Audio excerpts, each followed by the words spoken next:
isn't it? It's good. It's good. So yeah, that's kind of the general reaction around the internet right now. Who's this published by? Square Enix. Squibblebits. There we go. That'll do. So Kingdom Hearts 3, a brand new trailer just got released mere moments ago, and we did just see part of the trailer then.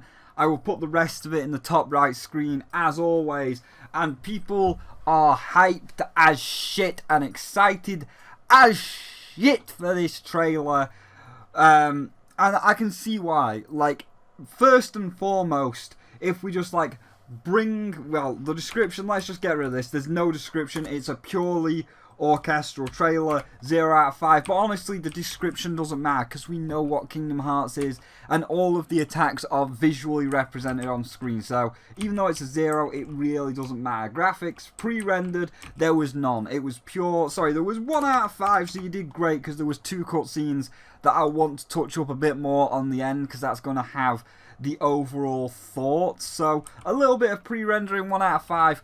Good job, you showed a lot of fucking gameplay. Now, in terms of everything else, the graphics looks amazing. It looks exactly like Fragmentary Passage. That's what people wanted. Everybody was like, man, if this is the demo, if Fragmentary Passage is the demo for Kingdom Hearts 3, sign me up. It looks great. It plays great. Aqua's triple dipple combo thing, where if you do like ice, ice, ice, you get that big ice storm, or if you do the 3 thunders in a row, it creates that huge lightning blast that like makes the entire screen light up white like you just used Mama Mega. Super fast gameplay.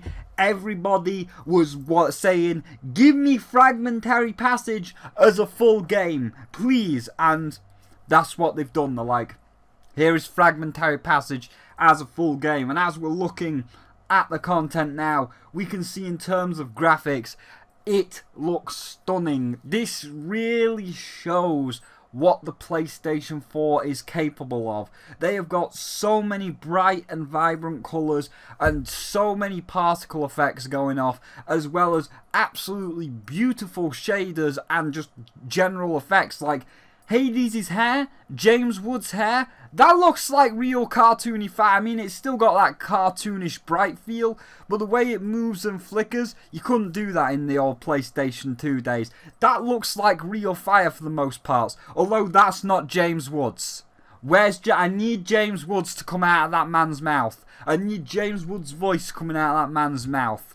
But I know they'll get him for the English one. But yeah, so in terms of like graphics, it's looking fantastic. Now, of course, these can't get a full 5 out of 5. I still did see a couple of things like on the Rock Titan when he's dropping the boulders. The boulders don't really have any cracks in it. It's kind of the Insane Trilogy thing again, where like the boulder that's chasing you, they haven't added all of the visual effects to it. Like, there's no real cracks on the boulder. It just looks very smooth, like they've just plopped it in for the sake of the trailer. But 99% of it is done and finished and looks great, and I'm excited for it, and just give it to me now. But I know I can't get it till 2019 because they're not even going to be giving us a release date yet.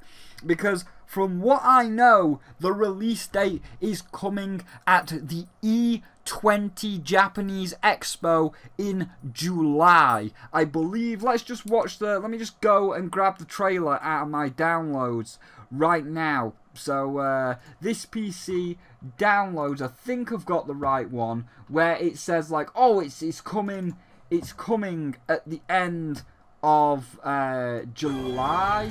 Yeah, Kingdom Hearts 3, and then like the Japanese are going to reveal it at their conference. Yes, join us next month at D23 Expo 2017 as we proudly present the new world and the new trailer, July 15th 2017. And apparently, from what people are saying within the game industry that are in Los Angeles live at the E3 floor right now, they have also been told that the release date, the actual release date, will be at the D23 Expo in Japan. So July 15th is is hopefully our release date. You know, nobody has properly confirmed that yet because Square Enix hasn't had their conference. I think they're going to be with PlayStation, so we're going to have to wait till tomorrow for the PlayStation conference to truly find out what Square Enix is doing, but they have put this trailer out here. But a lot of people are now very excited for July 15th for the D23 Expo in Japan because they think they're going to get a release date, and many people have said that it's confirmed or it might not be, but hopefully the Sony press conference will clear that up. So I'm excited for July. You've hooked me for another month. I'm getting kind of pissed off because it should just be out already. But if July, if your Japanese Expo, because it's a Japanese game, I get it. You want Japan to have it first. You want Japan to be the one to give the release date, not America. So if you release the release date in July, if you have the release date next month, then all is forgiven. If I get to July 15th and I don't see a release date, I'm going to be pissed at you, like very pissed, and I'm not going to care anymore. So congratulations, you've got me hooked for another month, you bastards. But anyway, the graphics, so yeah, the graphics look great. Moving on to the gameplay, it's a toss-up. I'm going to give it a 3 out of 5, right? So, like, there's a lot of good stuff here. We've obviously got the fast-paced combat of Fragmentary Passage. We've got the big magic spells of Fragmentary Passage. We can see Sora doing the super blizzard that makes that giant ice spike in the middle. We can see the giant Mama Mega Flash of thunder when he chains 3 thunders together. The magic, it's Aqua's magic. The the fast movement, it's Aqua's fast movement from Fragmentary Passage. This is basically Fragmentary Passage. The two things that I don't like the look of too much, and I don't really think they'll play all that big a role, is the shifting of the Keyblade. Like, in that first opening, we see how the Keyblade turns into a gun, and then it turns into a thing that shoots fists. So, and, you know, let's just make the joke while we're here.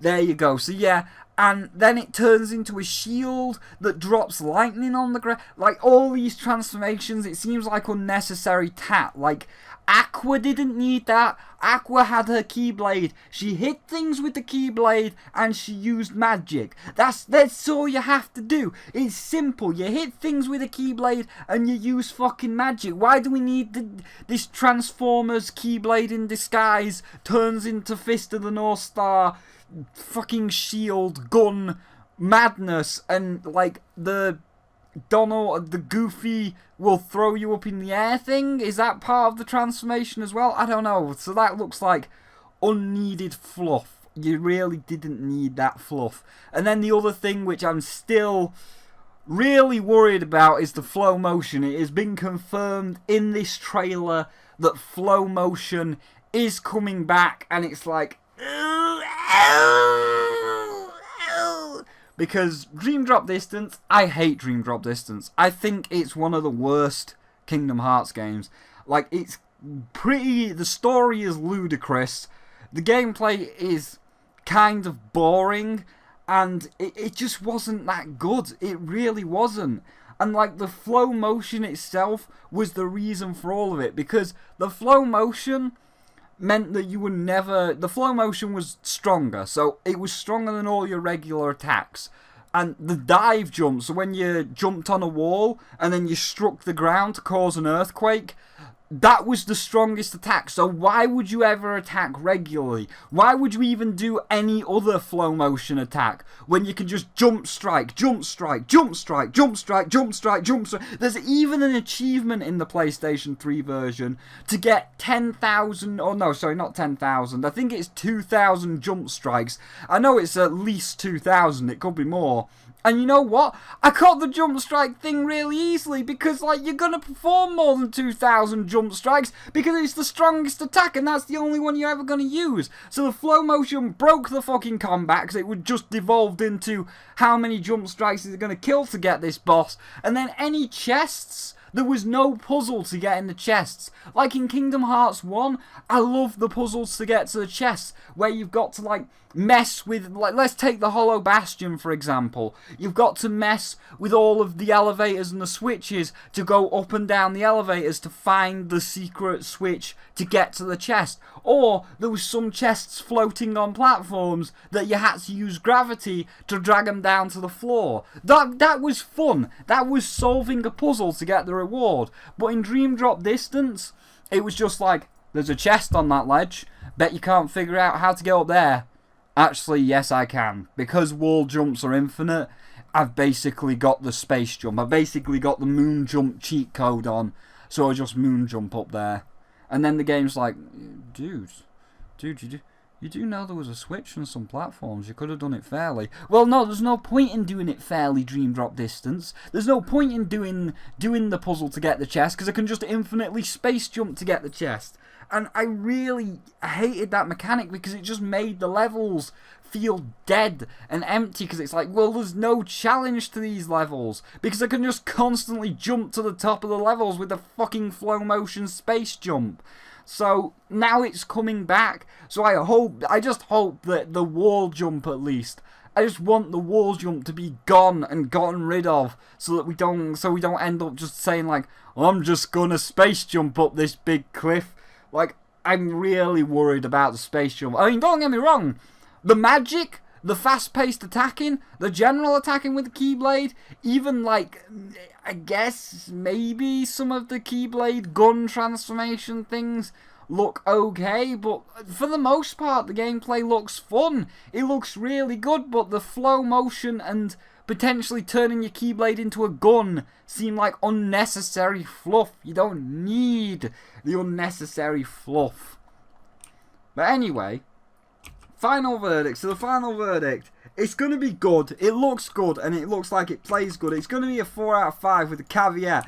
A, please don't have the flow motion be broken as shit. B, don't have the Keyblade gun be an essential part of the game because it seems like it's unnecessary tat. And C, will you stop just making the story convoluted as bollocks? Like, in the 2 cutscenes we see, and I'll bring this up at the end, the 2 cutscenes we see here is one, Maleficent asking for a black box. That's the black box that the Master of Masters apprentice left with. The one that's got like all the 7 locks on it and people think the Master of Masters' heart's in there or his magic eye or who the fuck knows because your story's so bloody contrived. And then at the ending we have Xemnas coming back with him talking to Sora like, do you miss Roxas? You know there's a way to get Roxas back. You must embrace the darkness within your heart. We've done this, Xemnas! We've done this twice! We've done it! We had it in Dream Drop Distance! Xehanort tried to possess us. He failed. Stop it! You don't need it! Get out of here, Xemnas! Why can't it just be like Kingdom Hearts 1? You know, this is what I think Kingdom Hearts 1 is the best game, by the way.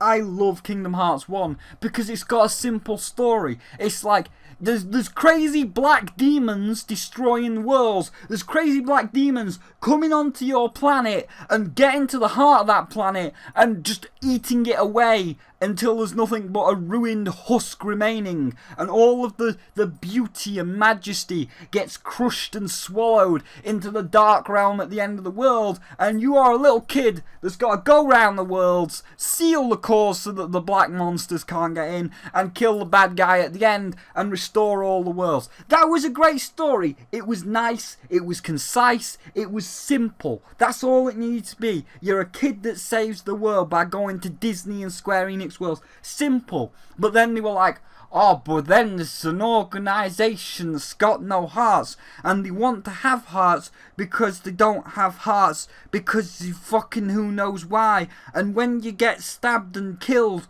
you create a heartless and a nobody. But if the heartless and the nobody are destroyed, then the original is reformed. Also, there's a guy that is not actually the right guy, because Xemnas is not Xemnas. Xemnas is Xehanort, which isn't Xehanort, because it could be the Master of Masters, but nobody fucking knows because it happened 3,000 years ago.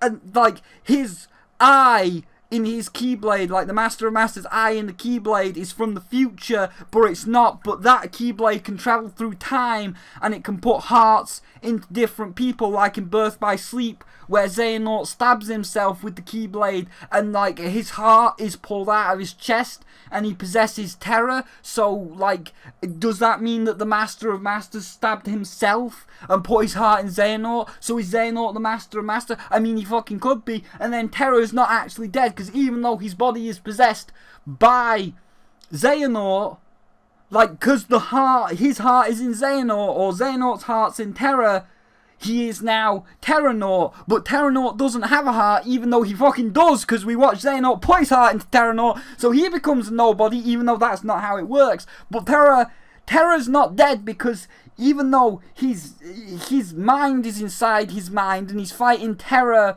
or he's fighting Xehanort in his own mind in Fragmentary Passage, his body is still not connected to his body, but it is, because he's ghost possessing the Lingering Will, Soldier of the Wasteland, which is a bullshit hard boss. So nobody fucking knows. Like, don't make the story that complicated. I know that was a bit of a ramble, but that's how much you gotta ramble. Just stop it. And when I see this, when I see Xemnas saying this shit, no, just stop it. Just make it like Kingdom Hearts 1. Just have it, child saves the world from evil black demons. What's so hard about that? Why have we got to have crazy bullshit stories about men from 5,000 years ago prophesizing the end of the world, which might have happened, but it hasn't? And another man that isn't the other man, that's possessing a man that's not possessing a man, that's got this shit. Just don't. So, yeah. Don't have flow motion completely break the game. Don't have the Keyblade guns a main part of it. Please just have it as a side thing. And please just, like, it's the end of the story. We're gonna kill Xehanort and free the world in this story. It's the last chapter. Don't add more plot holes. Tie it all up. Be simple. Just be fucking simple. Can you do that, Square Enix? Can you do something simple? Can you do something simple, Square Enix? So yeah, it's looking like a good game with caveats, so we'll put it in the good games chest. There you go. You can sit there. So yeah, that's my thoughts on Kingdom Hearts 3. It's looking okay, but I'm worried about it. So for now, thank you all for watching this episode. Do feel free to leave your comments of what you think about Kingdom Hearts 3 and the story overall down below. I'd love to hear them. Although we might be here for 3 hours while you pick apart that long bullshit story. But do leave your comments down below of what you feel for Kingdom Hearts 3 and the series overall. And of course, there is going to be more E3 content on the way. So if you don't want to miss out on that content, then do feel free to hit that subscribe button and bing the bell so the notifications do come through. And there is a link to my DeviantArt and Twitter if you want to see what I'm tweeting live in the moment, so you can see my live reactions when the streams go up, like the Microsoft one in a few hours. Then you can check that out. And there is also a link to my public Discord where you can come in and chat with everybody else and see what they think of E3, and a link to my Patreon if you'd like to go extra mile. But for now, thank you all for watching, and I'll see all of you in the next one, which is going to be the Bloodstained video.